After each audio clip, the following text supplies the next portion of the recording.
That's a hell of a football team. We knew it coming in. I watched them last year. I watched what they replaced them with. I respect Coach Sataki. I've known him for a couple moons. I know his staff. And they got a chance. They got a chance.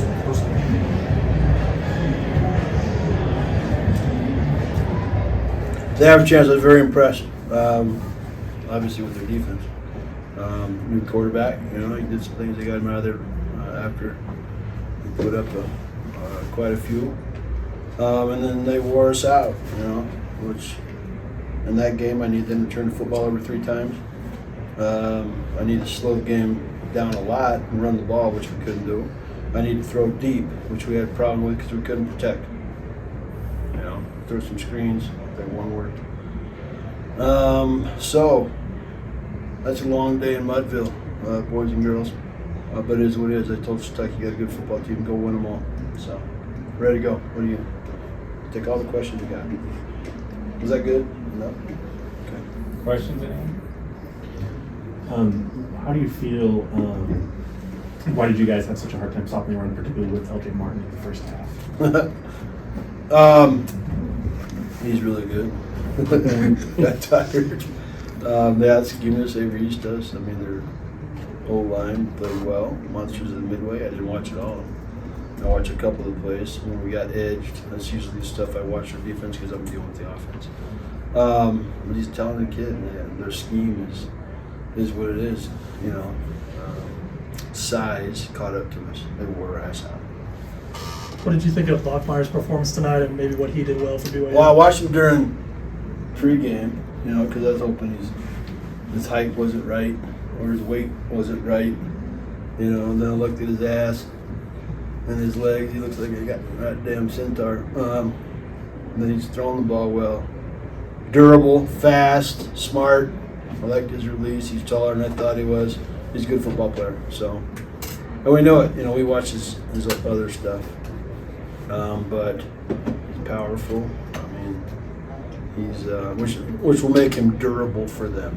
I had a kid last year that played for 3 years for us, but he looked like a greyhound. He's always something always hurt. But Blackmeyer looks more like a monster of the Midway. Been to Provo now twice. How would you describe the experience here in LaVell? Oh, I love the place. These people. Some guys knew me from last time. The students. I stay in here because I don't like talking to people. But in pregame, and they told me the lower ring was already filled up with students. Good for them. Then, once the game gets that bad, you actually listen to the announcers. They said they sold it out. That's good for them.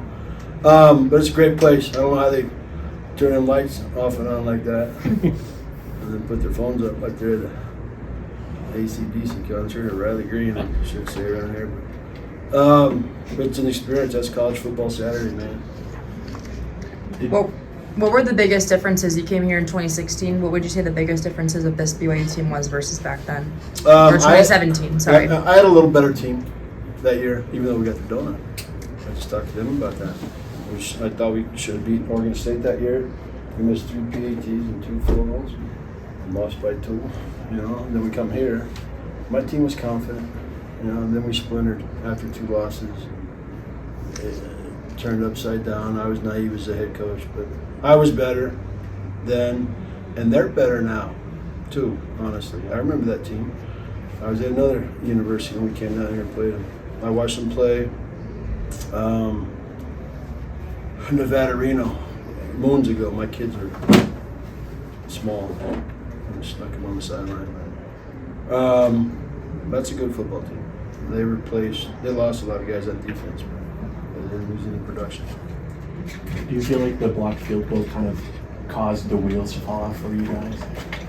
Yeah, I need to say that. That's when they started scoring at 69er on me. Yeah, I should have punted it there, but she's capiche. We haven't scored in watch my language. We haven't scored in 2 weeks now, which is kind of a 2 goose eggs. That's a hell of an Easter, but not a football season. Yeah, because then, you know, shit went to shit, and they started stuffing us. They got momentum. 17 got that ball, didn't he? Was that who got that? Yeah. I like that kid. He's the one guy. So we can't let him hurt us. Sure enough, I see him sneak around the hay pile, pick up that ball and start running. I said, God bless America, not you. But yeah, wheels fell off. All four of them, actually. So what message do you give to your team after back-to-back tough losses? I just gave it to them. They got a choice. They got a choice. I mean, I have to raise $1 million for my university. I'm paying the bills right now, you know. But it doesn't make this feeling any better at all. Because they're competitors. My coaches are competitors. But it's a situation I'm in. So I told him you got 2 ways to go. You can splinter, you know, start complaining. It's easy to bitch. Anybody in this room, anybody in that stadium can bitch. It's hard to come back and stay together. If I can keep doing that, I'll be all right. We got North Dakota next week. Then we go to Waikiki. And then we start Big Sky after a bye week, so I'll get some people back.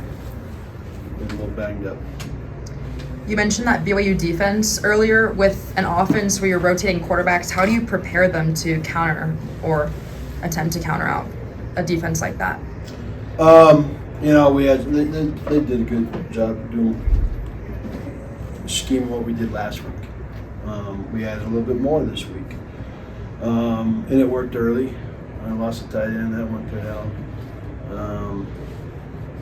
So we kind of went back to the old stuff, and right there at the end, I went back to what Jay seen from me since we've known each other, which is quite a few years. But